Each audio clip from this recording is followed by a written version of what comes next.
네, 여러분의 저녁 파트너 김종석입니다. 내일 사퇴, 모레 출마 선언이 이렇게 보이는 한덕수 권한대행. 이제는 나경원 의원이 쓰던 곳에 여의도 캠프까지 계약을 했습니다. 일단 무소속으로 나선 뒤에 단일화가 되면 국민의힘에 입당하는 방안을 검토 중인데요. 반면 민주당은 한덕수 대행 사전 선거운동 의혹을 제기하면서 수사를 촉구했습니다. 이 소식을 준비했습니다. 예, 그리고 오늘도 여러분의 댓글 기다립니다. 뉴스타팬 유튜브 생방송에 의미 있는 댓글 남기시면 저희가 소개도 하고 질문도 받아보겠습니다. 멀리 가지 마십시오. 1분 뒤에 바로 돌아옵니다.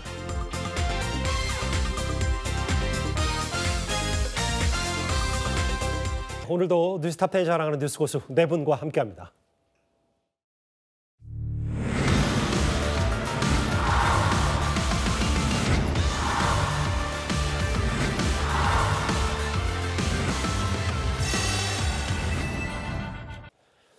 오늘 국회 법사위가 진행이 됐는데 이 자리에서 한덕수 권한대행에 대한 민주당 의원들의 질타가 쏟아졌습니다. 오늘 아침 미국 스캇 베센트 재무장관의 발언 보셨어요? 한국이 대선 전에 무역 협상을 끝내 선거운동을 하려 한다는 것을 알게 됐다. 이게 만약에 사실이라고 하면은 한덕수 대행은 매국노예요. 의원님 설명드리겠습니다. 저희는 지금 말씀처럼 2+2 협의를 하면서는 7월까지 그 관세 유예 기간 동안에 저희가 협의를 하는 걸로 해서 절대 대선 기간 지금 그 6월 3일 그때까지 결론을 낼 수 있는 지금 절차적인 준비가 안 돼 있습니다. 오히려 7월 8일까지 그 전에 한다는 건 저희는 생각을 해본 적이 없습니다. 한덕수는 매국노인가? 매국 예비 음모인가? 국어사전에 매국노를 쳐봤습니다. 사사로운 선거의 이익을 위해서 나라의 이권을 남의 나라에 팔아먹는 것, 이 말에 비춰보면 한덕수는 매국노입니다. 여기 보면 최상목 부총리는 미국 국내용 발언으로 이해하는데 협상안이 협의 중이다. 안덕근 장관, 대선 전까지 관세 협상 결론 준비가 안 됐다. 사실이라면 한덕수 대행은 매국노다. 정청래, 박지원, 민주당 의원들이 한덕수 대행에게 십자포를 퍼붓었어요? 그렇죠. 뭐 표현은 거칠지 모르겠지만요. 같은 의문을 갖고 계시는 국민들도 저는 많으실 거라고 생각합니다. 앞서 관세 협정 이후에 협상 이후에 정부는 7월까지 좀 천천히 하겠다라는 취지의 입장을 밝혔는데 사실 베선트 재무장관이 했던 얘기는 사실 충격적이거든요. 한국 정부가 관세 협상을 빠르게 끝내고 이 결과를 선거운동에 사용하려고 하는 사실을 알게 됐다라고 장관이 이야기를 했기 때문에 사실 이것이 사실이다라고 한다면 사실상 정치적인 이익이나 사익을 위해서 국가적인 어떤 운명을 바꾸려고 한 것 아니냐 이런 의심 받을 수밖에 없다고 생각합니다. 네. 그렇기 때문에 뭐 지금 최상무 총리라든지 뭐 아니다 그럴 리가 없다라고 이야기는 하고 있지만 단순히 부인만 할 것이 아니라 좀 상세하게 좀 더 소상히 해명해야 되겠다라는 생각도 들고요. 뿐만 아니라 한덕수 대행이 만약에 뭐 곧 출마 선언을 한다라고 하는데 출마 선언을 하게 된다고 하더라도 관련해서 관권 선거라든지 또는 사전 선거라든지 이런 의혹에서 저는 벗어나기는 어렵겠다라는 생각도 듭니다. 이게 미국과의 협상이 대선 행보 아니냐. 윤기찬 부위원장 매국노라는 표현까지 민주당이 썼어요? 그러니까 협상을 하지 말라는 건지 모르겠어요. 왜냐하면 민주당의 주장이 일관성이 없는 것이 한덕수 권한대행이 출마하면 안 된다. 현재 뭐 관세 협상을 위해서 저것을 컨트롤 타워 역할을 해줘야 된다. 또 이렇게 주장하셨단 말이에요. 그러면 한덕수 총리 보고 어떻게 하라는 건지 모르겠어요. 또 이전에는 그렇게 중요한 자리를 그럼 탄핵을 왜 했고 탄핵해서 직무정지를 상당 기간 동안에 시켜놓고 그러니까 앞뒤가 안 맞는 부분이고 무엇보다 감세 협상이라는 것은 자 이제 여러 가지 지렛대가 있을 수 있는 거잖아요. 협상을 하는 데 있어서 천천히 하자라는 의견이 있다고 치면 예를 들어 빨리 당신들 의견을 달라고 얘기할 수 있는 거 아니겠어요? 미국에 대해서. 그러니까 미국이 어떤 의미를 갖고 있고 어떤 안을 갖고 있는지 파악하는 것이 만약에 우리 측의 협상 목적이라면 먼저 파악해두기 위해서는 당신들 협상안을 갖고 오라고 우리가 얘기할 수 있는 거잖아요. 그 협상을 갖고 오라 할 때 우리 대선 전에 이게 완료됐으면 좋겠다. 7월 8일까지 90일 유예 기간이 끝나지만 대선 전에 완료했으면 좋겠다라고 얘기하면서 미국의 협상안을 파악을 위한 저렇게 지렛대로 활용할 수 있는 여지도 있는 겁니다. 또 하나 협상안에 대해서 만약에 우리가 언급한 협상안이거나 합의한 협상안 자체가 국가 이익에 해한다. 그러면 저런 표현을 써도 됩니다. 근데 그 단계까지 가지 않았잖아요. 그럼에도 불구하고 저렇게 협상을 서두르고 먼저 안을 달랜 이 부분에 대해서 만약 저렇게 평가한다면 저 정청래 의원의 저 말씀이 해국행위가 아닌가라는 생각이 드는 것이고 저는 개인적으로 또 하나는 이제 5월 3일 날 저희가 90일 유예를 받았지만 예. 사실 사실 자동차의 품목 협상은 이미 발효가 됐잖아요. 예. 그 상태에서 또 필수 부품이 있습니다. 우리가 상당히 많이 수출을 하고 있는 이 뭐죠? 이거 기어 같은 거 이런 필수 부품에 대해서는 5월 3일 날 또 이게 알겠습니다. 끝나요. 그러니까 그때까지 국가적 입장에서 보면 이 품목별도 그것도 신경 써야 되고 그러니까 이걸 그러면 다음 정부 올 때까지 저희는 만연히 있어야 되는가요? 어떤 것이 해국행위고 어떤 것이 매국행위인지 국민이 판단하겠죠. 한덕수 대행을 가리켜서 미국과의 협상을 대선의 발판으로 쓰는 거 아니냐. 매국노라는 표현 말고도 오늘 오전이었습니다. 민주당의 김민석 최고위원이 뭐라 그랬냐면 사전 선거 운동 의혹을 제기했어요. 국정원 출신으로 상황실을 꾸려서 대선을 준비했고 이거 사퇴 전에 참모에게 선거 관련 지시를 했다면 형사처벌 대상이다. 김준일 대변인 이런 얘기를 민주당에서 했어요. 그러니까 지금 한덕수 권한대행의 신분은 공무원입니다. 공무원의 직위에 있는 동안 어떤 선거에 관련된 행위를 한다면 사전 선거 운동이 될 수 있는 것이고 예. 그것이 공무원의 지위에 있었기 때문에 관건 선거가 될 수 있는 거예요.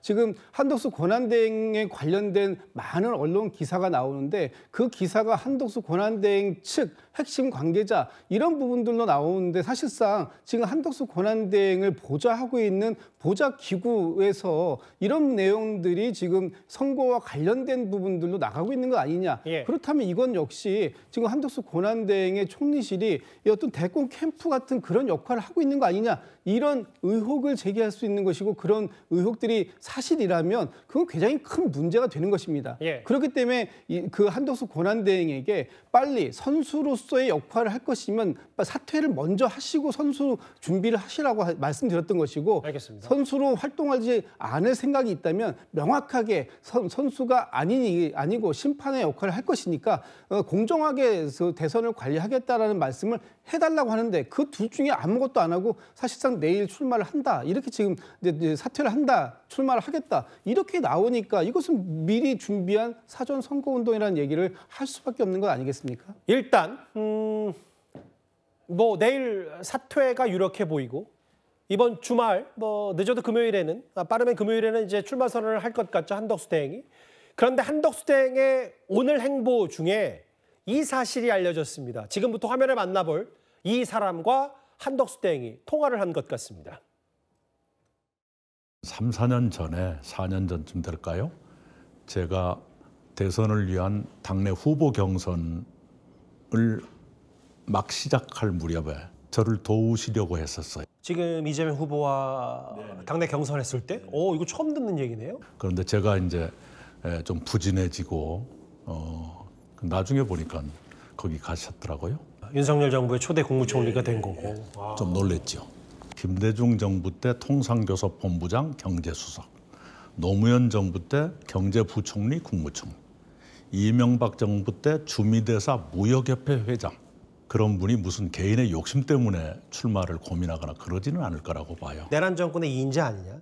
혹은 그걸 방관하고 동조했다. 이런 평가 절하는 적절하지 않다고 보시는 거네요. 좀 지나친 면이 있다. 구체적으로 뭘 했던가. 민주당 정부 때 경력을 많이 쌓았던 분이고 함께 일했던 분이라는 것이 있고요. 바닷물은 짜지만 물고기가 짠 건 아니잖아요. 어제 제가 직접 만났던 이낙연 전 총리 같은 경우는 과거에 한덕수 대행과의 일화를 한 번도 공개하지 않았던 사실까지 털어놨었는데요. 일단 이런 흐름이 뭐 이어졌는지는 모르겠습니다만 저 사실을 공개한 거, 윤석 대변인, 저희도 취재한 바에 따르면 이낙연 전 총리가 직접 밝혔어요. 오늘 오전에 한덕수 대행으로부터 연락이 왔다면서 만나자고 했지만 이낙연 전 총리의 다른 지역 행보 때문에 불발이 됐다. 만나자. 이런 표현이 뭐 여러 가지 해석들을 좀 놨거든요. 그렇다면 이제 한덕수 총리의 이제 정체성에 대한 문제로까지 비화가 될 가능성이 크죠. 지금 뭐 다 아시는 얘기지만 안타깝게도 저희 당내에 계신 많은 수의 의원들이 한덕수 총리를 출마시키기 위해서 노력하는 것으로 알고 있습니다. 그렇다면 결국은 보수 정당의 어떤 가치에 맞는 생각을 갖고 있는 분이라고 판단을 했기 때문에 한덕수 총리를 밖에서라도 밀어서 보수 전체 후보로 하겠다. 뭐 이런 의지를 밝힌 거라고 볼 수 있는데 지금 이낙연 전 총리와의 어떤 인연들 이낙연 전 총리가 말씀을 하셨죠. 이런 것 쭉 보면 또 오늘 통화를 했다. 또 이낙연 전 총리의 측근이 뭐 최근에 한덕수 총리의 캠프라고 하는 곳에 뭐 합류를 했다. 이런 얘기가 들리면 저희 당의 구성원들 입장에서는 도대체 그럼 한덕수 총리라는 사람은 우리 당의 정체성과 맞는 분이냐? 김문수 후보를 지지하고 있는 분들 중에 상당수가 한덕수 총리와의 단일화를 염두에 두고 한덕수 총리를 지지하면서 김문수 후보까지 지지하는 그런 모양새가 있는데 그럼 이런 분들은 어떤 판단을 해야 될지 갑자기 갈팡질팡할 수밖에 없는 상황이 연출됐다고 봅니다. 결론적으로는 지금 당내에 한덕수 총리 밀고 있는 분들도 본인들하고 한덕수 총리가 얘기를 하지 않고 자꾸 바깥에 계신 뭐 정대철, 뭐 이낙연, 구민주당 분들하고만 얘기를 하는 것 같다. 이렇게 이제 당황하고 계신다는 얘기를 제가 좀 들었습니다. 결론적으로는 한덕수 총리가 뭐 내일이 됐든 언제든 뭐 사표를 내고 출마 선언을 하실 거라고 보면 그 이후의 행보는 당에서 그분을 밀고자 하는 분들의 생각과 전혀 다른 방향으로 움직일 가능성이 크다. 그래서 한덕수 총리가 과연 무엇 때문에 출마를 하시는지조차 저는 아직도 잘 이해를 못하겠습니다. 뭐 다만 근데 이제 이런 건 있겠죠. 이낙연 전 총리와의 전화 통화 사실만 알려졌을 뿐, 뭐 윤석 대변인의 비판에 좀 발언을 제기하면 한덕수 대행이 또 누군가, 뭐 이른바 김문수 캠프의 누군가와도 통화를 했던 사실이 드러나지만 않았을 뿐이지 여러 물밑에서는 뭐 조율 과정도 있을 수도 있으니까요. 그런 거 좀 말을 덧붙여서 일단은 한덕수 대행의 이 출마 선언이 코앞에 왔다. 바로 직전까지 왔다는 얘기. 여의도 캠프까지 계획했다는 얘기까지 하나하나 만나봤습니다. 이렇게요. 한덕수 대행의 단일화 건과는 별개로 오늘 2강이 확정이 된 국민의힘 내부도 꽤 숨가빴습니다. 바로 다음 주제입니다.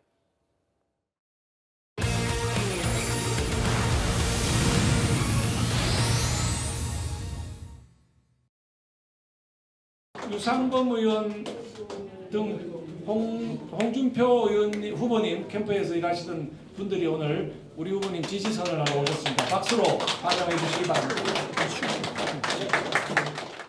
저는 홍준표 후보한테 어제도 글을 하나 올렸습니다만은 제가 전화를 계속 드리는데 전화가 꺼져 있고 사모님도 잘 안 되고 이래서 아직 전화를 못 드렸습니다. 저로서는 상당히 홍준표 후보가 아직 할 일이 많고 또 일을 잘 하시는 분입니다. 그리고 우리 국민이 원하는 분이기 때문에 꼭 우리가 함께 뜻을 이뤄서 역할을 한참 더 하셔야 된다고 생각합니다. 모레 들으셨습니다. 네, 어제 홍준표 후보가 경선에서 탈락하는 고배를 마신 후에 김문수 후보에게 우리가 지지를 보내는 것으로 결정하자는. 제가 4층에 있다가 두 층으로 올라와서 6층에서 함께 하게 됐습니다. 김문수 후보가 정말 어려운 조건 속에 싸울 때 침대를 놓고서 침대 토론을 하면서 우리 후보님을 당선시키기 위해서 뛰었던 그런 기억이 있습니다. 오늘 마이크를 한 명씩 잡았던 사람들은 바로 홍준표 전 시장을 도왔던 이들입니다. 오늘 오전에 대거 김문수 캠프에 합류를 했습니다. 실제로 누가 합류했는지 좀 볼까요? 현역 의원 4명, 특히 뭐 유상범, 김대식 이 두 사람은 이른바 홍준표 캠프의 핵심 인물들이었는데 또한 뭐 나경원 캠프 출신 나경원, 강승규, 김민전, 이만희 현역 의원 12명, 총 16명이 김문수 후보 공개 지지 선언을 했습니다. 일단 김문수 후보 쪽으로 친윤들이 대거 집결하는 것 같아요. 뭐 각자의 판단이겠죠. 누군가 뭐 진두지휘하는 게 아니잖아요. 그러니까 예를 들어서 홍준표 후보나 아니면 나경원 후보가 같이 그분들 모시고 가가지고 여기 지지하겠습니다. 일사불란하게 움직인 게 아니죠. 홍준표 후보의 경우에는 이제 은퇴 선언을 하셨고 오히려 이제 같이 그분을 도와줬던 여러분들께 선택권을 준 걸로 인식을 하고 또한 이제 빨리 움직인 감은 없지 않아 있습니다만은 사실은 그 대합 빌딩의 4층, 6층, 9층에 다 계시잖아요. 그러니까 거기서 뭐 내려오거나 올라가는 거기 때문에 그게 오래 걸릴 일도 아니고 또 하나는 이제 일정이 촉박해요. 그러다 보니까 조기 대선이다 보니까 사실 이제 운동하거나 또 국민께 어필하거나 단합된 모습을 보여줄 시간적 여유가 없어요. 그러니까 저렇게 빨리 움직인 것 같고 저 부분 갖고 뭐 약간 의리 부분 또 인정 부분 갖고 지금 이 문제 제기가 있을 수는 있지만 그것이 이제 골 깊게 가는 것은 문제가 있다. 왜냐하면 예. 또 어떤 분이 결선에 가서 1위를 하게 되면 그분께 또 다 달려갈 거거든요. 그러니까 예. 저는 이 부분을 이유로 해서 우리 구성원들에 대한 상당히 삿대질 이 부분은 한 번 하고 이제 그만했으면 좋겠다는 생각이 들고 어쨌든 문제는 개인적으로 보면 저렇게 단합된 모습으로 결선까지 가서 결선에서 최종 승리한 분에게 또 단합된 모습을 보여서 이후에 이재명 대표와 진검승부를 하는 그것이 선거에서는 진짜 의미 있는 것이다 그렇게 봅니다. 그러니까 이번에 뭐 국민의힘의 여러 슬로건 중에 함께 앞으로인가요? 뭐 이런 게 있던데 국민의힘이 뭐 그런 차원이다. 그리고 윤기찬 부위원장의 해석은 이게 지금 워낙 특수한 조기 대선이기 때문에 하루 이틀 뭔가 뭐 해단식도 하고 뭔가 이제 다른 캠프로 넘어가는 과정에 시간차를 두기에는 지금 숨가쁘기 때문에 친윤들이 다 일단 김문수 후보 쪽으로 쏠리는 부분 다음 날 이런 것도 좀 감안과 고려를 해야 된다. 그런데 특히 이런 부분은 있어요. 나경원 의원은 본인 스스로도 오늘 기자회견을 했지만 홍준표 캠프 사람들은 다 갔는데 정작 당사자인 홍준표 전 시장은 누구 지지한다고 선언하지 않았거든요. 오늘 또 다른 진보 쪽의 정치 원로인 유인태 전 사무총장이 이런 분석을 내놨습니다. 어제 홍준표 떨어지자마자 그 당이 전부 김문수 쪽으로 갔다는 거 아니에요? 아마 홍준표 입장에서도 참 한심했을 거예요. 거기 와 있던 의원들이. 내가 30년 여기서 이 산전수전 다 겪으면서 지켜온 당이 꼬라지가 어떻게 이렇게 됐냐. 그러지 않겠어요? 저 정말 쳐다도 보기 싫었을 거예요. 언제 한덕수라는 사람을 시대에 남겨놓은 일이 없는데 열심히 해가지고 그다음에 거 가서 붙어라. 그런 놈의 경선이 어디 있고 당을 그런 식으로 팽개치는 당이 그게 얼마나 갈른지 그 심정이 충분히 이해가. 아까 그 김문수 후보 얘기 들으셨죠? 홍준표 전 시장이 정계 은퇴한다고 했으니까 했을 때 은퇴할 때 아니고 아직 마지막 싸움이 남아있다라고 했고 오늘 아까 카메라 앞에서 뭐라 그랬냐면 홍준표 후보에게 홍준표 전 시장에게 전화를 계속하는데 전화가 꺼져 있고 안타깝고 개인적으로 미안하다. 역할을 하셔야 된다라고 했지만 홍준표 전 시장은 일단 전화를 안 받는 것 같은데요. 김진우 대변인. 뭐 본인 캠프 사람들이 김문수 후보 캠프에 대거 합류하든 말든 뭐 이런 거랑 상관없이 오늘 아예 탈당계를 홍준표 전 시장이 직접 냈습니다.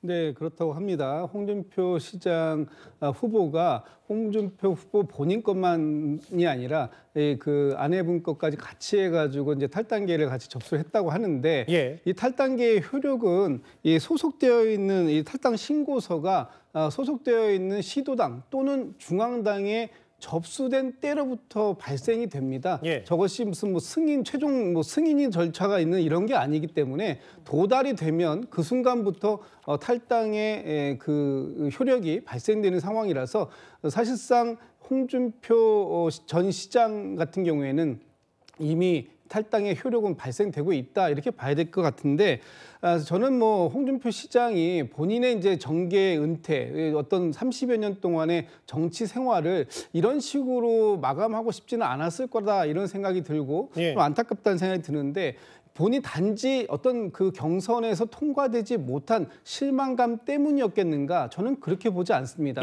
어떻게 보면은 홍준표 시장 후보가 경선을 진행하는 내내 이 국민의힘에서 보여줬던 모습, 소위 경선 후보를 만들어서 그 후보를 통해서 정권을 재창출하겠다는 모습이 아니라 경선 과정 내내 밖에 있는 당의 경선에 참여하지도 않은 한덕수 권한대행에게만 모든 시선이 쏠려 있고 한덕수 권한대행을 어떻게 해서든지 꽃가마 태워서 단일 후보로 만들어내겠다고 하는 그런 모습들이 본인의 정치 인생에서 환멸을 불러온 것이 아닌가. 그것이 순간적인 욱하는 기분 때문이 아니라 그런 과정들을 지켜봤던 것이 결과적으로 보면 본인의 정치를 마감하고 또 당을 탈당하는 것으로 마무리한 것이 아닌가 이렇게 보여집니다.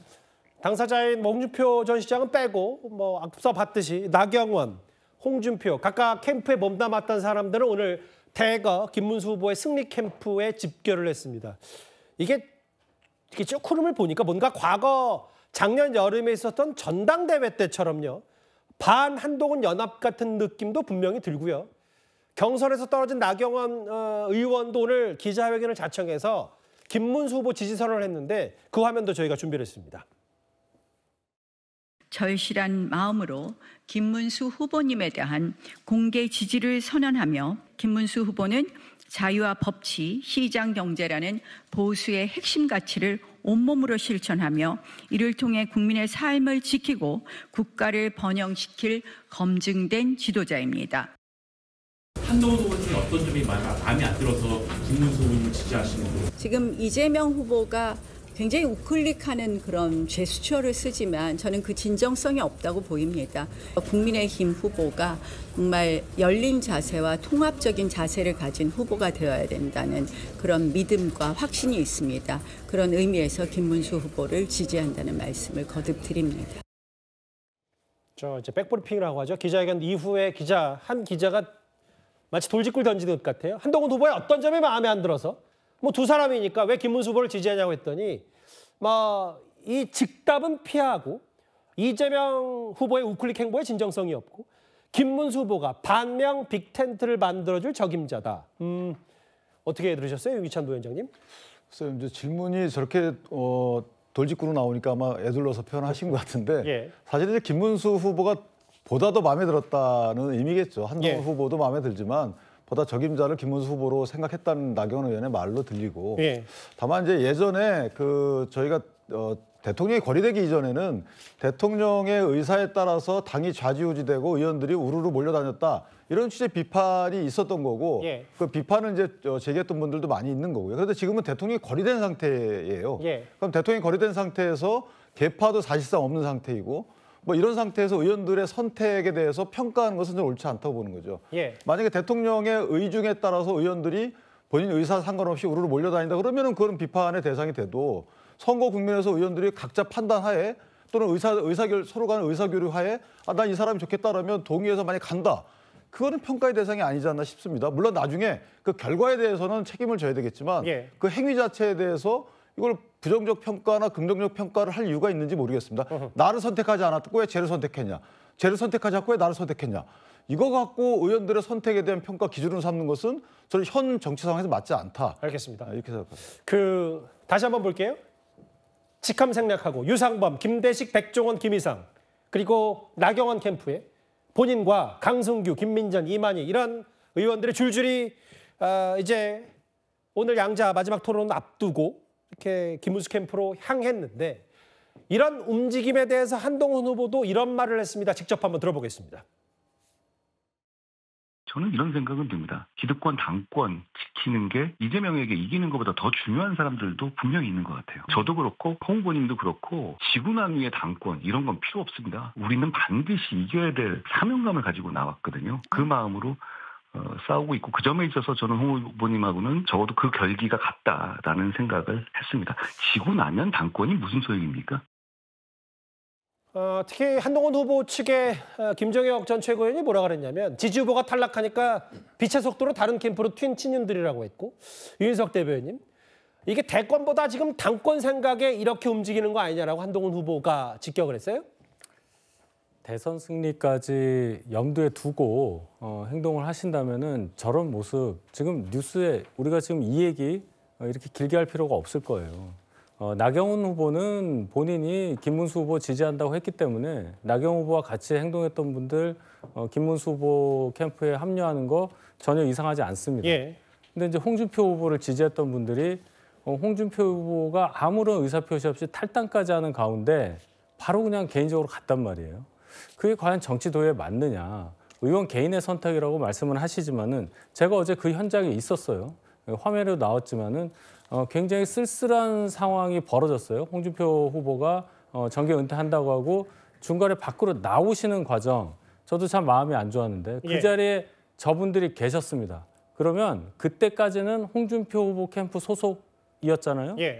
그래도 밖으로 홍준표 후보가 나갈 때는 그래도 몇 명이라도 배웅하러라도 나가셨어야 됩니다. 근데 그 자리에 새로 합류할 김문수 후보가 있으니까 그 자리에 계신 건지는 몰라도 한 사람도 나가질 않았습니다. 현역 의원은. 그런 걸 보면서 이분들의 그럼 진심은 뭐냐.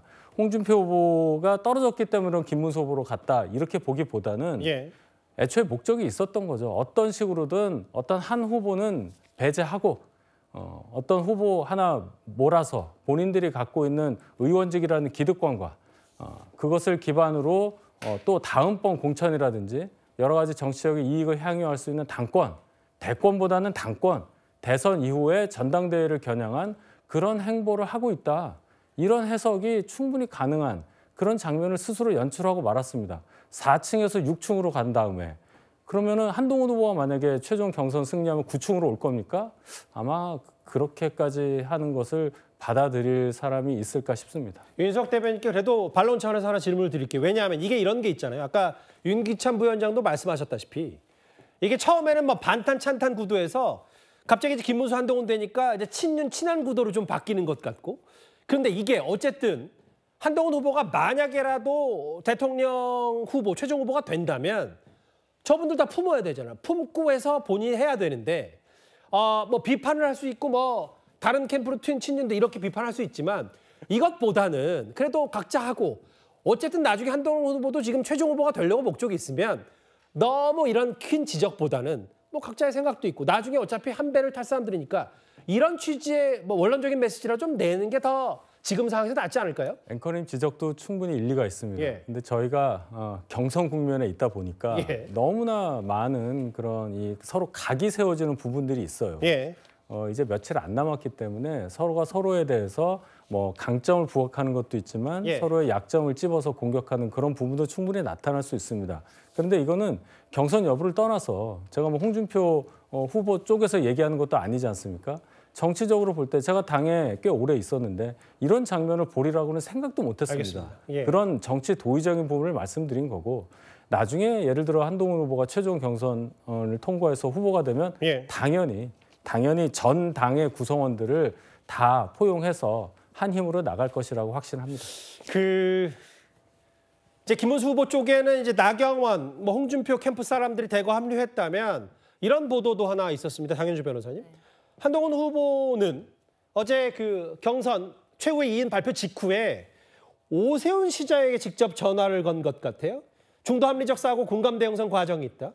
뭐 감사하다 전화가 왔고 최종 발표 때까지는 특정 후보 지지를 안 할 거다라고 얘기를 했는데 이 전화 자체는 좀 의미가 있는 겁니까? 그렇죠. 일단 오세훈 시장이 뭐 지금 당장 어떤 후보를 지지한다 뭐 이렇게 하지는 않을 것 같고 뭐 아마도 이제 경선 이후에는 뭐 입장을 낼 수도 있겠다라는 생각은 듭니다.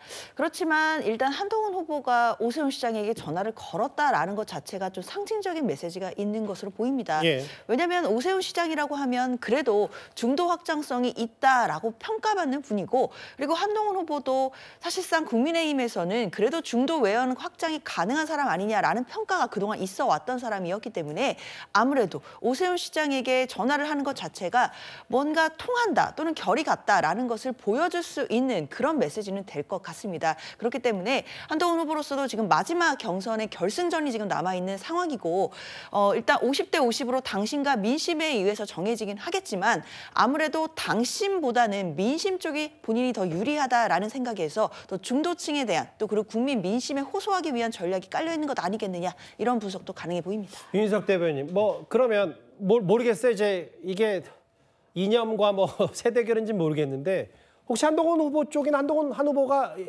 안철수 후보나 뭐 이런 쪽에 전화를 하거나 혹은 뭐 이런 정도의 또 다른 뭐 저기는 없는 겁니까?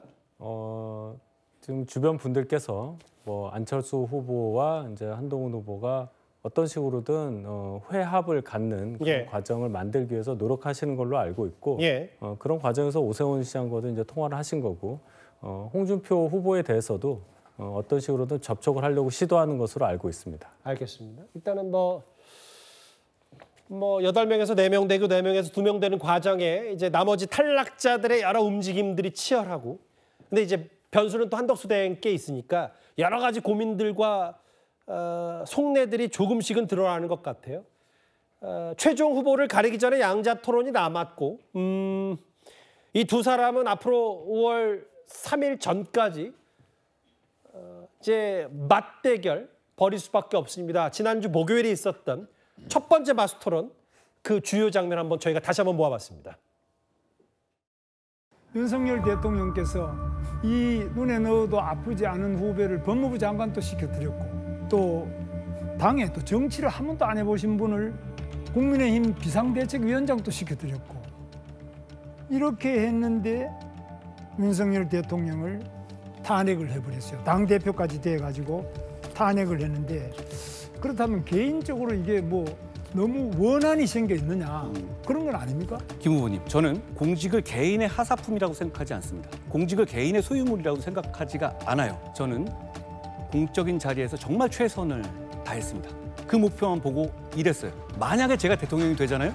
제가 기용할 어떤 사람에게도 그런 식의 충성을 요구하지 않을 겁니다. 충성은 나라에 해야 되는 것이지 저한테 해야 되는 것이 아니거든요. 저는 공직은 개인의 하사물이나 전유물이 아니다라는 말씀을 드리고 싶습니다.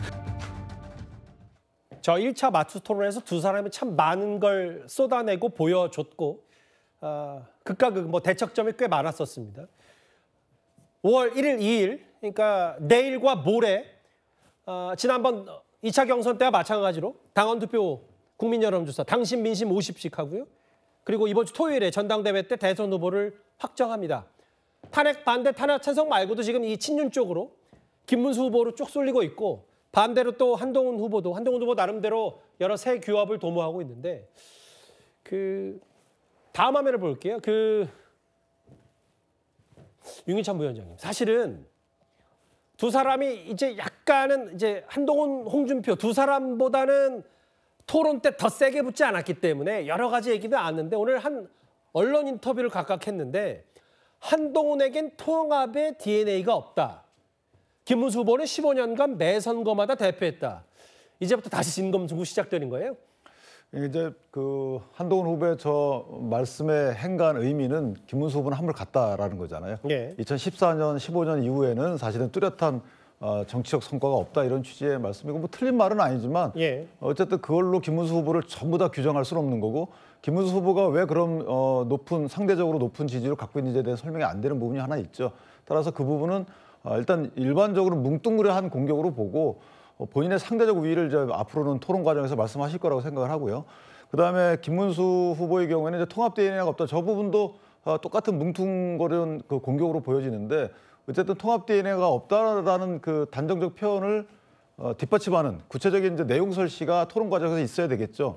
저렇게 점잖은 서로 간의 공격으로 보이지만 만약에 저 부분이 그냥 개념으로 규정 짓는 공격으로 많이 끝나게 되면 감정의 골이 쌓이기 때문에 나는 이런 사유를 토대로 해서 이렇게 얘기를 했는데 거기에 대해서 해명해봐라 이런 식의 좀 확인하는 절차가 토론회에서 있어야 되겠다. 그러면은 조금 더 나중에 여기서 결론이 나게 되면 화학적 결합이 될 수 있는 여지가 있는 것이고 그다음에 의원들까지도 화학적 결합에 동참할 여지가 크다. 전 그래서 좀 점잖은 토론으로 마무리됐으면 좋겠다라는 개인적인 생각입니다. 그건 개인적인 바람에 끝이 날 것 같아요. 잘 안 될 것 같아서요. 김주일 대변인.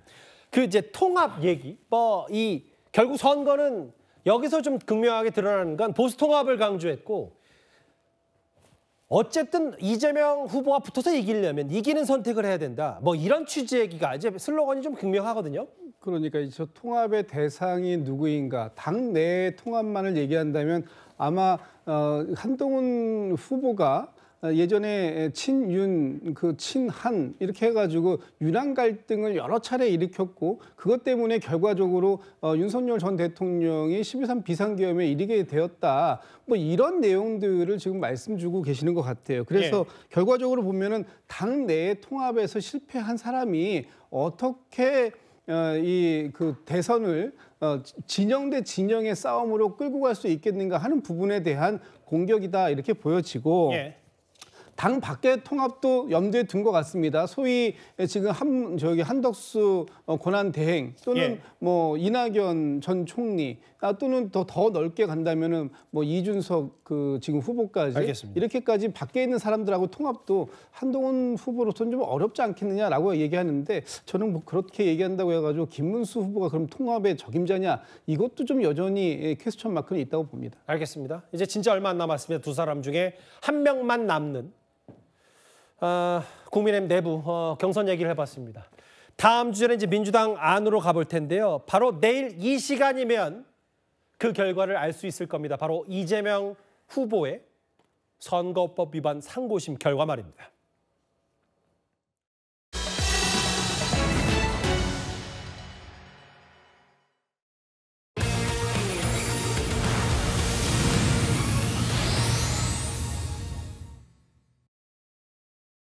검찰의 상고를 받아들여서 만약에 그 유죄의 취지로 항소심을 다시 번복하고 파기환송을 한다 그러면 대선 개입이라는 여론에 직면할 것 같고요. 그런데 이렇게 신속한 결론을 미리 예고한 것은 저는 무죄라고 봅니다. 3월 28일 날 대법원 접수한 후에 35일 만인데요. 뭐 세계 신기록이 아닌가 싶고 대법원장의 어떤 유죄 확신이 있고 그거를 본인이 이제 제청에서 대법관이 된 사람들한테 자꾸 영향력을 행사하려는 의도가 있지 않느냐 그 우려를 했었는데 지금 일주일 만에 한 거지 않습니까? 그럼 그런 영향을 미칠 시간이 없다. 국민적 신뢰가 높아진 상황에서 대법원도 좀 위기감을 느끼고 있는 것 같습니다. 보신 그대로 바로 내일입니다. 이례적으로 신속한 판단, 대법원의 이재명 대표의 선거법 위반 항소심 결과가 내일 오후 3시에 되는데 일단 오늘 천대엽 법원 행정처장이 법사에 출석을 해서 국민의힘 조배숙 의원의 질의를 받았습니다. 그 목소리도 한번 듣고 와서 관련 얘기 나눠보도록 하겠습니다.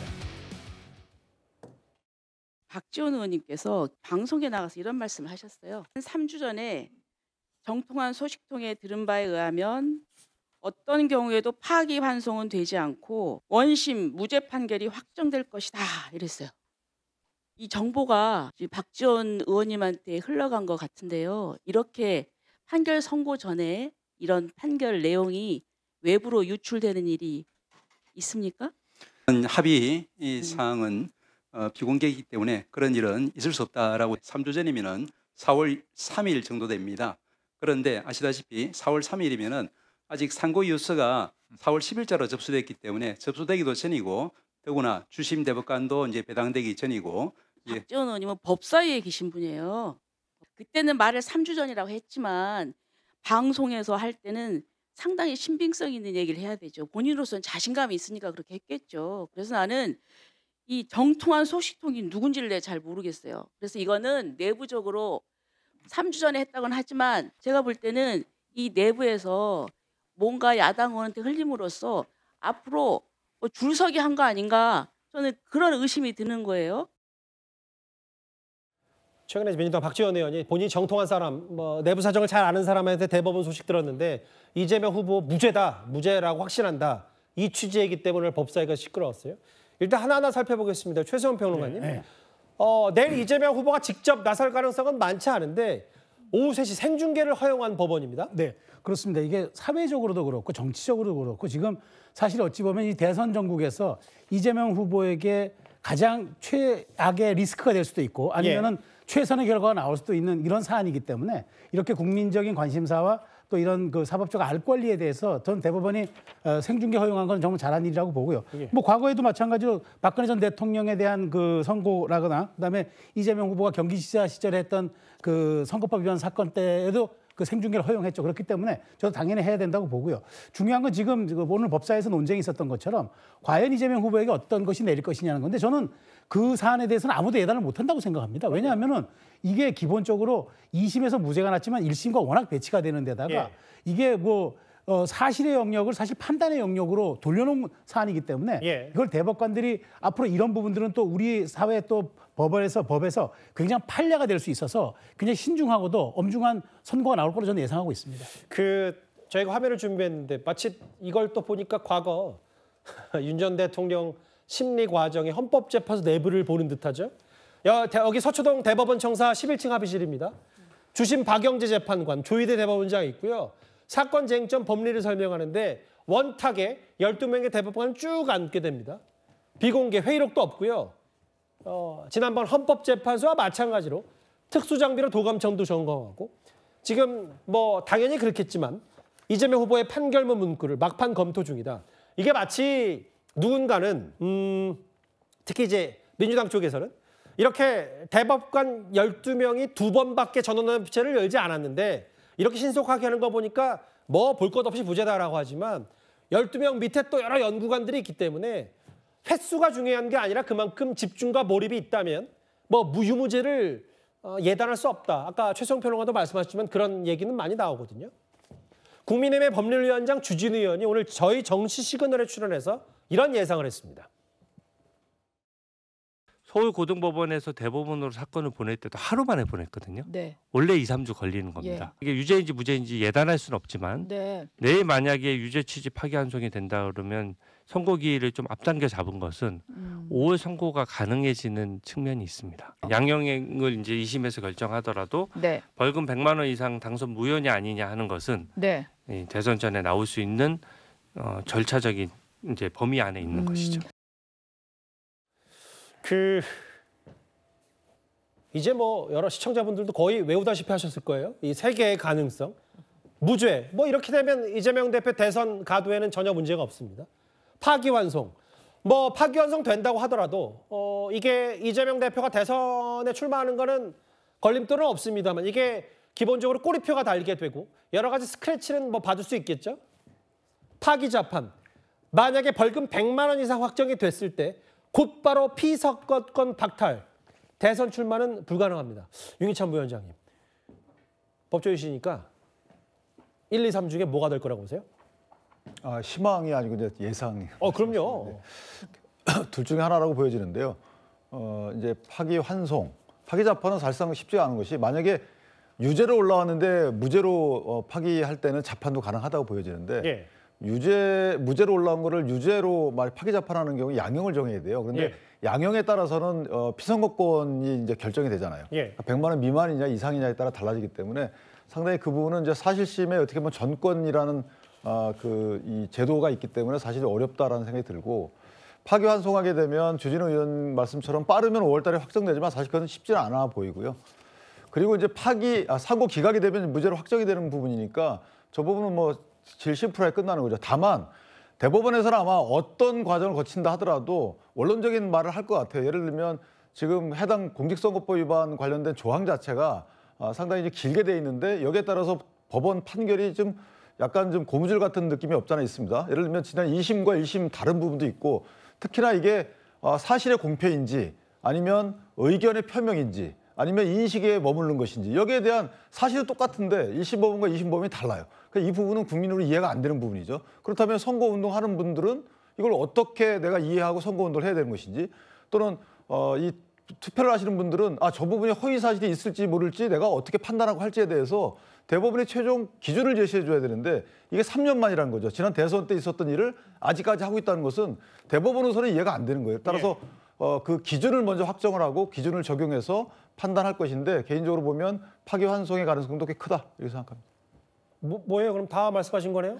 예상을 하신 것처럼 딱 안 찍고 세 개 다 가능성이 적지 않다라고. 제가 만약에 대법관이라면 저는 파기환송을 선택을 합니다. 파기환송.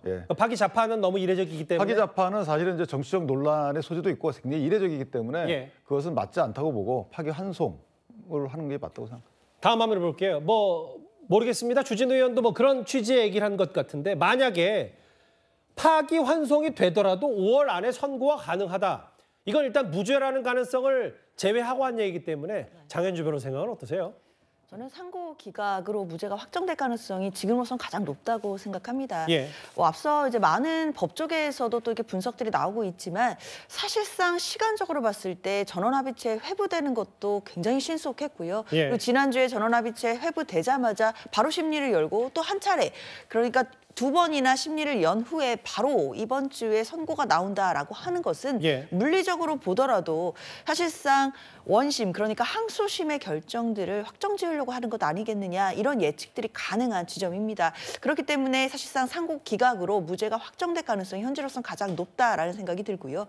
주진우 의원 이야기처럼 파기환송될 가능성도 있다고는 할 수 있겠지만 파기환송된다고 하더라도 사실 항소심에서 5월 내에 바로 선고가 난다? 이것 자체도 굉장히 이례적이고 가능성이 그렇게 높지는 않기 때문에 제 생각에는 일단 내일 오후에 상고 기각으로 무죄가 확정되고 이재명 후보로서는 관련된 사법 리스크가 완전하게 털어지는 그런 계기가 될 수 있을 것 같습니다.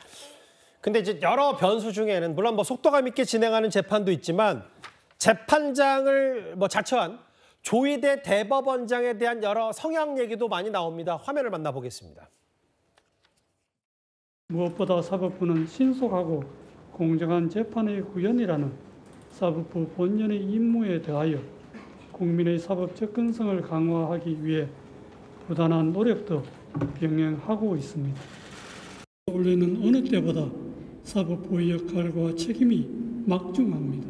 사법부 본연의 사명인 신속하고 공정한 재판을 위한 노력은 2025년에도 계속되어야 합니다.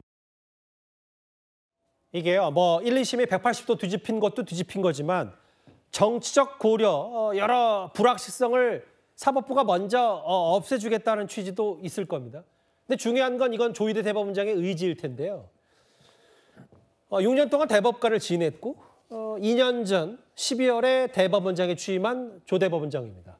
여러 판결 내용들을 보면 2018년 양심적 병역 거부, 전원합의체 사건 소수기원이었고요. 이 박근혜 최순실, 최서원 게이트 상고심에서도 여러 별개 의견을 해서 성향은 보수고 원칙론자다. 뭐 다음 화면을 보겠습니다. 실제로 대법관 12명에 대한 여러 면면들을 봤을 때 최성 평론가님, 이 뭐 우리가 계속 또 얘기해야 되고 뭐 고 김문기 처장에 대한 인지 여부, 혹은 백현동 압박 협박 이거 별개로 이 조희대 대법원장에 대한 것과 지금 대법관 성향들을 두고 국민의힘에서 그래도 일말의 기대를 갖고 있는 것 같거든요. 그렇죠. 그럴 수는 있는데, 근데 저는 이제 법과 원칙이라는 측면에서 놓고 보면 조희대 대법원장은 사실상 어찌 보면은 거의 뭐 그 원리주의자에 가까울 정도로 철두철미한 원칙주의자거든요. 그런 측면에서 놓고 본다면 저는 1심에서는 징역형이 나왔고 2심에서는 무죄라는 정말 그 불과 얼음 같은 결과가 1심과 2심에 상충되지 않았습니까? 그렇다면 사실 이 사안에 대해서 어떻게 판결 내려주느냐는 향후 앞으로 우리 공직선거법에서 이 사실 유무, 거짓말에 대해서 어떻게 용인할 수 있는지 가늠자가 될 수가 있고 그게 기준이 될 수가 있어서 저는 조희대 대법원장이 그렇게 2심에서 무죄가 났다고 바로 판단하기에는 쉽지 않을 거라고 생각을 합니다. 그런 측면에서 전원합의체에 간 것도 이러저러한 사안들을 고려해서 모든 사람들의 의견이 반영되고 여기에 녹아들 수 있는 그런 과정을 만들기 위해서 전원합의체로 간 거라고 생각한다면 그 야권에서 예상하는 저 무죄, 그러니까 상고 기각으로는 갈 가능성도 있지만 저는 반대로 아까 말씀드린 대로 선거 앞으로 과정이 거짓말 경연장이 되지 않기 위해서라도 엄격하게 기준을 적용할 수 있을 것으로 봐요. 그런 측면에서 이 사안에 대해서는 조희대 대법원장이 이런 보수 진보의 영역을 떠나서 아마 전원합의체에 간 것은 본인이 이런 사안에 대한 앞으로 법질서 확립이라는 차원에서 기준을 세우려는 의도가 아닌가 그런 생각이 듭니다. 그러니까 김준일 대변인, 이제 최성 평론가 말씀은 뭐 조희대 대법원장의 여러 성향 이런 걸 좀 떠나서라도 공직선거법 위반에 대해서 뭐 이재명 후보가 앞으로 뭐 지금 유력 대권 주자인 것 잠깐 별개로 하더라도 어떤 울타리와 기준을 확실히 세우는 게 중요하다면 그 부분에 대해서 어떻게든 무죄까지는 아니더라도 뭐 선거는 나갈 수 있지만 파기환송이든 파기자판의 메시지 될 거다. 어떻게 판단하십니까? 저는 그 지난번 우리 윤석열 전 대통령의 헌법재판소에서의 어떤 재판, 심리 이 과정 속에서도 이 헌법재판관들의 성향을 가지고 굉장히 많이 논의들을 했을 때 부적절하다. 왜냐하면은 법과 원칙이라는 부분을 가지고 얘기하는데 그 법관의 성향이 왜 중요한가라고 얘기를 했었는데 이번에도 대법원에서도 똑같은 상황을 가지고 얘기하고 있다라는 이것은 점점 납득하기 어렵다라고 보여지고 어디까지나 법과 원칙, 원리 또 법리에 대한 오해 여부 이런 것만 가지고 판단해야 된다고 봅니다. 제가 짧게 이재명 후보의 선거법 위반과 비슷한 대법원의 판례가 작년 10월 말에 있었던 사안을 짧게 소개해드리면 정읍시장이 TV토론에서 나와가지고 허위 사실을 유포 공표했다라는 혐의로 1심과 2심에서는 각각 벌금 1,000만 원 형을 받았습니다. 이것이 작년 10월 말 지금 조희대 대법관이 계시는 대법원에서 물론 전원 합의체는 아니고 형사 2부였습니다만 거기에서 알겠습니다. 무죄 판단을 받았어요. 그때 거기 나왔던 얘기가 뭐냐면 이 약간의 의심스러운 게 있으면 그 의심스러운 것은 피고인에게 유리하게 해석하는 것이 맞다라고 해석이 됐고 그런 부분들이 이번 항소심 재판부에서도 똑같은 판단을 했기 때문에 저는 항소심 재판부의 판단이 법리적 오해나 이런 부분에 문제가 없다라는 쪽으로 그 대법원에서 판단이 나오고 상고 기각이 될 것이라고 보고 있습니다. 뭐 다만 근데 이제 반대로 1심에서는 뭐 이런 취지였죠. 이재명 후보가 마치 이제 대장동, 백현동 여러 선거 당시 지난 대선 당시 불거졌던 의혹과 좀 거리를 두기 위해서 의도적으로 거짓말을 한 거 아니냐 이런 취지의 얘기로 1심에서 징역 1년에 집행유예 2년이 나왔기 때문에 대법원 12명의 대법관이 어떤 판단을 할지 이건 뭐 다수결이니까 어떤 취지로도 생중계되면서 그 판단의 내용이 공개가 될 텐데 아마 내일 이 시간쯤이면 분명히 하나하나 입체적으로 살펴볼 수 있을 겁니다. 어찌 보면 그 이재명 후보로서 민주당으로서 내일 오후 3시가 마지막 큰 변수 이게 될 텐데 그 전날인 오늘 본격적인 선대위를 꾸렸습니다. 화면을 만나보겠습니다. 6.3 대선 승리하자! 승리하자! 승리하자! 승리하자! 진짜 대한민국 우리가 만들자! 이재명 후보님과 두 분의 상임 총괄 선대위원장님께 국민의 말씀을 꼭꼭 채워넣을 경청 노트를 전달드리도록 하겠습니다. 그리고 마지막으로 우리 모두 함께 할 수 있는 경청 퍼포먼스를 하겠습니다. 오른손을 모두 귀에 대고 국민의 말씀을 쫑긋 듣는 자세로 위대한 국민, 헌정 질서를 지켜낸 국민 여러분의 말씀을 듣겠습니다. 그리고 뒤쪽 장현주 변호사님 보니까 이제 지금 민주당이 야심차게 계속해서 띄우고 있는 게 이른바 통합이라고 해서 친노 감금실, 과거 코로나 총괄했던 정은경 전 본부장, 윤여준 전 장관이야 어제 말을 많이 했습니다만 특히 이제 MB 정부 시절 법제처장 그리고 윤석열 전 대통령, 윤석열 캠프의 인물들 많이 신경을 쓴 것 같아요. 그렇죠. 사실 민주당으로서는 이번 선대위를 정말 통합으로 꾸리기 위해서 많은 노력을 했습니다. 사실 정치권에서 통합이다 이런 부분들을 메시지로 낼 때 가장 보여주는 것이 상징적으로 인선입니다. 어떤 사람들을 어떻게 선대위에 속속 배치를 했느냐에 따라서 정말로 이 선대위가 통합의 의지가 있는지를 보여준다라고 할 텐데요. 사실 보수 인사들도 전격 기용이 된 부분도 또 통합의 의미가 있고 또 민주당 내에서도 이른바 비명계로 분류되시는 분들도 이번에 함께 참여를 했기 때문에 민주당 내부에서의 통합도 당연한 것이고 그리고 전 국가적으로 봤을 때도 사실 지난 4개월 동안의 탄핵 정국 이후에 국민들이 많이 분열돼 있는 이 상황에서 사실상 민주당으로서는 국민적인 통합도 함께 이루어내겠다라는 부분들을 선대위에 담아냈다라고 보이고요. 예. 이런 부분들이 또 특히 중도층에 계신 국민들에게 민주당의 이런 어떤 그 상징적인 메시지가 다가갈 수 있겠다라는 생각 듭니다.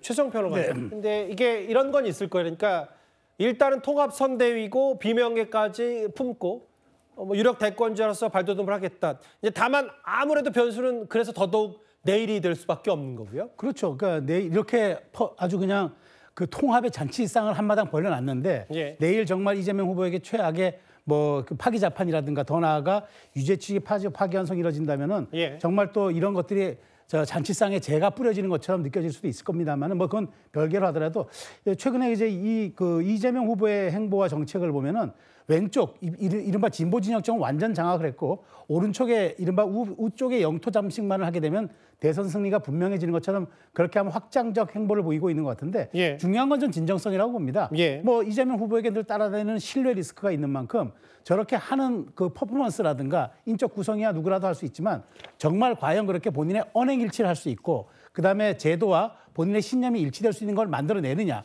저는 그것이 이재명 후보의 과제라고 보기 때문에 아마 내일의 분수령을 겪는다면은 그것이 아마 이재명 후보에게 또 다른 아마 새로운 정치적 지형을 선사해 줄 것은 분명해 보입니다.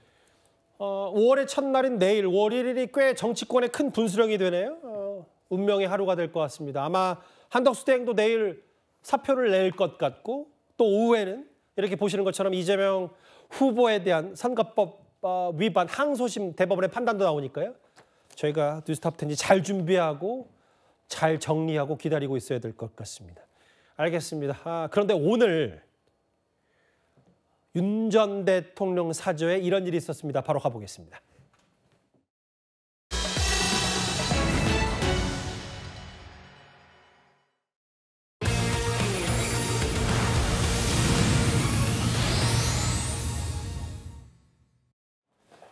그러게요. 대통령직에서 내려온 지 파면 26일 만입니다.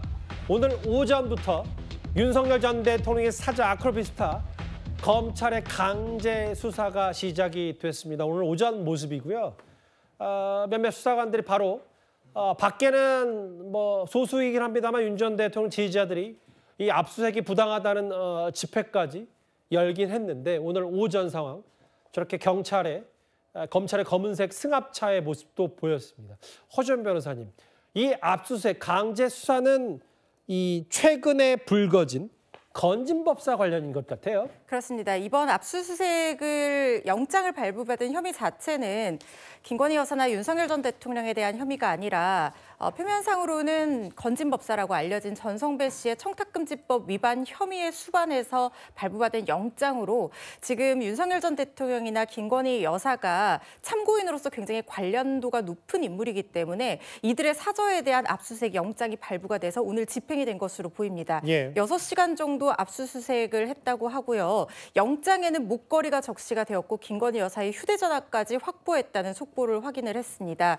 그런데 여기에서 그치는 것이 아니라 사실상 검찰이 겨누고 있는 것은 윤석열 전 대통령 부부라는 생각이 드는 것이요. 일단 지금 청탁금지법으로는 이걸 설령 목걸이라든가 명품백이라든가 그 외 금품을 김건희 여사가 받았다고 하더라도 받는 행위 자체는 금지를 하고 있으나 이걸 가지고 배우자를 처벌할 수 있는 조항은 없습니다. 그렇지만 만약에 뇌물에 공할 목적이라는 것을 알고 수수했다라고 하면 이게 실제로 윤석열 전 대통령에게 전달되지 않았다고 하더라도 김건희 여사는 증례물 전달죄의 피의자가 될 가능성이 있습니다. 설령 만약에 이게 전달이 됐다라고 하면 윤석열 전 대통령 부부가 모두 뇌물죄의 공동 정범으로서 처벌받을 가능성도 있거든요. 왜냐하면 우리 대법원에서는 비공무원이 뇌물을 받았다라고 하더라도 그것이 공무원과 사실상 공동 가공의 의사를 가지고 한 몸으로서 행위하면서 암묵적인 어떤 의사의 공동 아래에 뇌물을 받았다라고 하면 비공무원이 받았다라고 하더라도 실질적으로 공무원이 직접 받은 것과 동일하게 평가해서 뇌물죄 공동전범으로 판단한다는 판례가 있습니다. 아마 이 부분까지 검찰에서는 열어두고 수사를 진행할 것이라는 생각이 듭니다. 그런데 장현주 변호사님, 그러니까 아까 허준 변호사 말씀하셨듯이 영장에 목걸이가 적시됐다. 이 부분은 조금 더 저희가 확인이 필요한 부분이니까 좀 보수적으로 접근해서 좀 더 지켜보기로 하고 영장 내용은. 그냥 오늘 보니까 다만 이런 건 있습니다. 이제 목걸이 고가 가방에 대한 수사. 근데 오늘 보면 김건희 여사에 대한 그 코바나 컨텐츠 사무실도 압수수색 대상이고, 그럼 이제 건진법사 관련된 이 청탁금지법 의혹뿐만 아니라 사실은 전직 대통령의 집을 강제 수사한다는 게 사실 보통 일은 아니기 때문에 앞으로 또 다른 수사로 혹은 뭐 여러 오늘 김계리 변호사도 여러 이거 영장 자체에 대한 적절하지 못한 부분도 얘기했지만 또 다른 수사까지 강제 수사로 확대될 가능성도 있는 거예요? 그렇죠. 일단은 지금 단계에서는 건진법사의 청탁금지법 위반 사건과 관련해서 압수수색이 들어온 것이고, 그러니까 건진법사가 전 통일교회 고위 관부로부터 뭐 목걸이라든지 뭐 명품 가방이라든지 이런 부분을 대신 전달받은 것 아니냐 이런 의혹을 받고 있기 때문에 혹시라도 그런 목걸이가 지금 뭐 사저에 보관된 것은 아닌가라는 의심으로 지금 압수수색이 된 것으로도 볼 수 있거든요. 지금은 그런 상황이기는 하지만 앞으로 뭐 압수수색물을 확보하는 그 내용 따라서 또는 관련된 수사가 진행되는 여부에 따라서 관련돼서 윤석열 전 대통령 부부가 피의자로 입건되는 경우도 생각해 볼 수 있는 것이고요. 그런 가능성이 만약에 실제로 이루어진다라고 한다면 더 높은 강도의 강제 수사까지 이루어질 가능성도 얼마든지 열려 있는 상황입니다. 알겠습니다. 윤 전 대통령 측은 뭐 이거 참고인에 대한 압수수색이고 영장이 뭐 형편없다는 취지의 얘기까지 한 것 같은데요. 오늘 정말 이례적인 전직 대통령 사저에 대한 압수수색 얘기까지 길지 않게 만나봤습니다. 다음 주제, 오늘 국회에서 있었던 또 하나의 일이 있습니다. 2천만 명이 넘는 유례없는 해킹 사고 유심 피해 SK텔레콤의 사장이 오늘 직접 국회에 출석했습니다.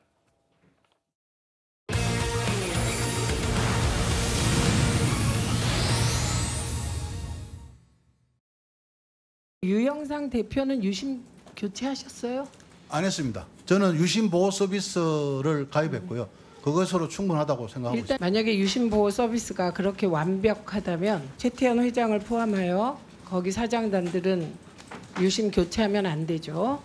우리 모두가 가입자가 다 그냥 털렸다고 생각하면 됩니까? 저희는 최악의 경우 그럴 수 있다고 가정하고 준비하고 있습니다. 뭐 SK의 수장에 대한 얘기까지 나왔어요. 일단 다음 화면을 보겠습니다. 뭐 이 부분이야. 최태원 회장도 유심 교체했냐? 유심 보호 서비스에 가입돼 있고 유심 교체 않은 걸로 확인된다는 얘기가 있는데 뭐 이런 최태원 회장의 얘기보다도 허준 변호사님 좀 더 주목이 됐던 건 최악의 경우 가정하고 준비하고 있다. 그러니까 2천만 명이 넘는 그 SK텔레콤의 유심 가입자, 이 사람들의 모든 해킹까지 다 가져가고 준비한다. 뭐 이런 얘기를 했어요? 최대한 보수적으로 접근해서 미리 있을지도 모르는 피해에 대해서 최선을 다해서 예비하고 준비하겠다라는 뜻으로 얘기를 한 것이라는 생각이 들고 저는 그래야 된다고 생각합니다. 물론 아직까지 1차 조사 결과로는 단말기 식별 번호까지는 해킹당하지 않은 것으로 봐서 이 유심으로 복제폰을 만들 가능성은 줄어들었다고는 하지만 아직까지 어느 정도의 분량이 얼마만큼 어떤 내용이 정확하게 빠져나갔는지 그리고 누구의 정보가 빠져나갔는지 정확하게 파악을 하기는 어려운 단계라는 생각이 들거든요. 그렇다고 하면 문제는 이 정보가 빠져나가서 기존에 알려져 있던 개인정보와 결합했을 때 악용될 가능성 이런 것까지도 열어놓고 수사를 하고 또 기업으로서도 대비를 해야 된다는 생각이 들고 그래야지 실제로 발생할 수 있는 2차 피해를 막을 수 있는 상황이라는 생각이 들거든요. 이게 만약에 2차 피해로 이어져서 모두가 우려하는 것처럼 그렇지 않기를 바랍니다만은 만약에 금융거래가 나 모르게 일어나는 그런 상황까지 오게 된다고 하면 이 피해자들이 2,300만 명이나 지금 가입한 상황이기 때문에 피해 규모는 사실 그때 가서 준비를 하게 된다고 하면 걷잡을 수 없이 커질 가능성이 있습니다. 관련해서 지금 SK텔레콤 측에서 수사를 요청을 해서 그러니까 이건전 조사를 하고 있다가 지금 경찰에서 전담 수사팀을 꾸리고 이 사건에 대해서 수사를 개시를 했다라는 얘기도 들어와 있는데요. 전담 수사팀을 꾸렸다는 것은 그만큼 이 사건이 방대하고 들여다 봐야 되는 점이 많을 거라는 생각이 듭니다. 물론 해커들에 대한 어떤 책임도 수사의 대상이 되겠지만 그리고 이게 SK텔레콤 측 요청으로 수사가 개시된 거긴 하지만 수사 과정 중에서 SK텔레콤이 법에 정해진 기술적 관리적 보호 조치 의무를 충실히 이행했는지 만약에 그렇지 않다라고 하면 이 부분은 나중에 SK텔레콤 측 형사 책임뿐만 아니라 나아가서 민사소송이 제기가 됐을 때 근거로도 쓸 수 있는 부분이거든요. 이런 부분까지 다 열어놓고 가능성을 열어놓고 대비하겠다는 뜻으로 풀이가 됩니다. 왜 피해받은 사람들이 본인이 스스로 수습을 해야 되냐라는 취지 때문에 그럼 최태원 회장은 유심 받거냐 안 받거냐라는 질문까지 국회에서 나온 모양인데요. 근데 장 변호사님, 일단 중요한 건 선수습이 중요할 테지만 나중에 이제 후 징계, 과징금에 대한 얘기까지 벌써부터 나오더라고요. 그렇습니다. 사실 지금 예측되는 것으로는 SK텔레콤이 정말 역대급 과징금 폭탄을 맞을 수도 있겠다라는 예측 가능해 보입니다. 개인정보보호법이 강하게 개정이 됐거든요. 그러니까 예전에는 관련 매출의 3%가 과징금이 부과 대상이었다면 이제는 전체 매출의 3%를 과징금 액수로 삼습니다. 그러면 지난해 SK텔레콤의 매출이 지금 17조가 넘어가는 상황이기 때문에 이 부분을 그냥 단순하게 산술적으로 계산해 본다라고 하더라도 과징금이 5,300억에 이를 수 있다라는 계산이 나옵니다. 물론 관련한 과징금은 여러 가지 사정에 따라 또 구체적으로 액수가 달라질 수는 있겠지만 적어도 이 과징금의 규모 자체는 사실상 역대급으로 커질 수도 있겠다라는 그런 분석들이 나오고 있습니다. 알겠습니다. 재계 소식 또 하나 있는데요. 어제 저희가 전해드렸다시피 트럼프 주니어, 트럼프 대통령의 장남이 입국을 했는데 그 얘기를 하기 전에 그 얘기를 잠깐 얘기하기 전에 지금까지 들어온 여러분들의 목소리를 만나볼 차례입니다. 첫 번째 댓글입니다. 그러게요. 한덕수 대행 본인 출마한다. 이 말 빼고는 다 준비되어 있는 것 같습니다. 한덕수 대행 얘기까지 댓글이요. 또 보겠습니다. 큰 결단 내렸는데 나 같아도 전화기 꺼놓겠다. 홍준표 전 시장 정계 은퇴 그 얘기를 하시는 것 같고요. 나라를 위해 최선을 다하는 공직자가 이긴다라고 하셨습니다. 또 보겠습니다. 대법원 판결에 나라가 또 난리 나겠네. 그러게요. 무죄든 파기환송이든 파기자판이든 여러 후폭풍은 내일 이재명 후보 관련해서 만만치가 않을 것 같아요. 마지막 보겠습니다. 사법 리스크를 털고 갈지 발목이 잡힐지 내일 결판이 날 것 같습니다. 맞아요. 내일 뉴스탑 때 정확히 이 시간에 그 얘기를 집중적으로 살펴볼 것 같습니다. 저희가 앞서 얘기했던 그 주제로 바로 가보겠습니다.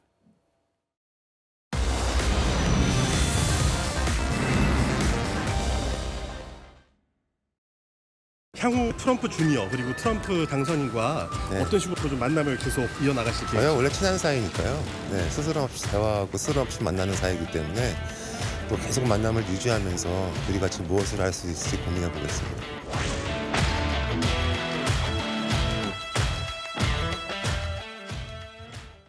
저희가 아예 제목에 극비 릴레이 회동이라고 제목을 얘기한 이유고요. 허 변호사님, 지금 이 전용기에서 내리는 사진 한 장 백팩 메고 이 모자 쓴 트럼프 주니어 말고는 실제로 뭐 양동작전, 뭐 극비작전이라고 해서 고급 차량을 준비하고 취재진을 대기했다가 또 다른 차로 이동하고요.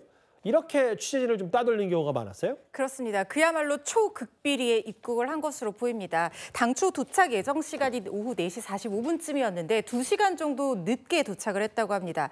6시 20분쯤 김포 비즈니스 항공센터를 통해서 트럼프 주니어가 입국을 했습니다. 그런데 신자유연대의 어떤 환영 집회 예정 소식도 있고 취재진의 열기가 굉장히 뜨거운 데다가 재계 총수들 다 만난다고 하니까 아마 트럼프 주니어 측에서도 뭔가 있을지도 모르는 불미스러운 일을 좀 우려를 해서였는지 굉장히 극비리에 동선을 짠 것 같습니다. 미리 연막 작전까지도 계획을 한 것으로 보이는데 출입구 정문에 롤스로이스가 세워져 있었다는 거예요. 이게 상당히 고급차다 보니까 당연히 이쪽으로 나온다고 생각하고 취재진들이 거기 다 몰려 있었고 심지어 한 경호원이 나와서 기자들한테 안전이 중요하니까 순서대로 질문하세요 이렇게 얘기를 하니까 당연히 거기서 기자분들이 다 준비를 하고 있었던 거예요. 그런데 정작 트럼프 주니어는 정문으로 나오지 않았고요. 건물 오른편에 작은 문을 통해서 미리 준비된 다른 외제 차량, 그것도 역시 고급 차량인데 그걸 타고 빠져나가서 바로 정용진 회장의 자택이 있는 분당 쪽으로 향했다라는 얘기거든요. 좀 한번 그래도 방황했는데 국민들을 향해서 인사 말씀 한번 해줬으면 어땠겠나 싶은 생각도 있지만 안전을 위해서 이렇게 한 것이 아닌가 싶어서 이해되는 측면도 일견은 있습니다. 지금 이제 우리나라 이제 재계 순위 이제 상위권에 있는 총수들도 줄줄이 만나고 있고 장 변호사님 보니까 되레 그 극비 회동을 준비하고 이 해당 호텔에 갔던 재계 총수와 이제 사장급들만 언론에 많이 포착이 됐습니다. 그렇습니다. 정말 극비리의 면담도 진행되고 있는 것으로 보이고요. 뭐 오늘 오전에는 한화에 이제 그 3명의 형제가 함께 뭐 1층에 있는 커피숍에서 포착됐다라는 이야기가 나오는 거 보면 면담을 거치지 않았겠느냐 뭐 이런 이야기들도 나오고 있고 뿐만 아니라 지금 뭐 네이버, 뭐 GS 각 기업의 총수들이 지금 면담을 하고 있다라는 부분들은 알려져 있지만 사실상 뭐 얼굴이 직접 공개되거나 뭐 동선이나 면담 시간이나 이런 부분들은 전혀 공개는 되지 않고 있습니다. 게다가 이 면담을 하는 곳이요 정용진 신세계 회장의 그 집무실과 같은 건물에 있다라고 합니다. 그래서 정 회장도 하루 종일 저 집무실에 머무르면서 면담을 측면에서 지원해주고 있다라고 하는데 이 면담에서 어떤 성과들이 있을지는 이제 차차 보도되는 내용들을 통해 확인을 해봐야겠습니다. 어제 오늘 저 주변은 철통보안 극비 릴레이 회동 때문에 꽤 분주했습니다. 9위까지 만나봤다면요. 저희 뉴스탑 때 정말 오랜만에 훈훈한 소식으로 좀 마무리를 하고 싶습니다. 다음 주에 바로 가보겠습니다.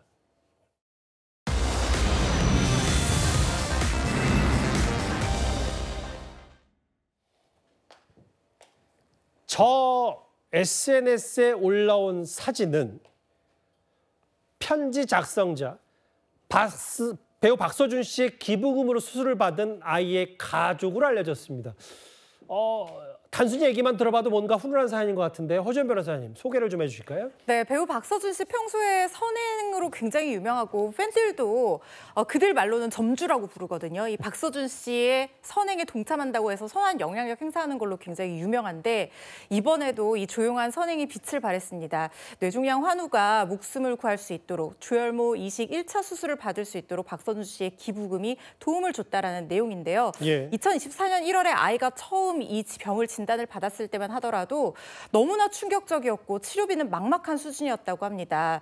아이의 나이가 정확하게 공개되지는 않았지만 9살 터울 형이 있는 귀여운 막둥이라고 하는 거 보니까 아이 나이가 아직 어릴 것 같은데 정말 뭐 수술, 항암, 방사선 이런 힘든 치료까지 겪어야 되니까 너무나 가족들이 힘들었다는 거예요. 그런데 박서준 씨의 기부금으로 무사히 수술을 마치고 아이가 이렇게 유명한 사람이 날 도와줬단 말이야. 그러면 나도 유명해져서 이분 만나고 싶어 이렇게 얘기하면서 삶의 희망을 또 갖게 됐다는 거예요. 박서준 씨도 그 얘기를 듣고 나도 열심히 살아가야 되겠다 이렇게 얘기를 했다고 하는데 팬들도요. 이게 박서준 씨가 한 번 선행을 한 것이 아니라 계속 여러 번 기부를 했는데 팬들도 마찬가지로 해외 팬들까지 기부 활동을 하거든요. 선한 영향력이 그야말로 이어지는 것이 아닌가 싶습니다. 박서준 씨의 훈훈한 소식까지 10위까지 10가지 뉴스는 다 전해드렸습니다. 뉴스에 예고하겠습니다.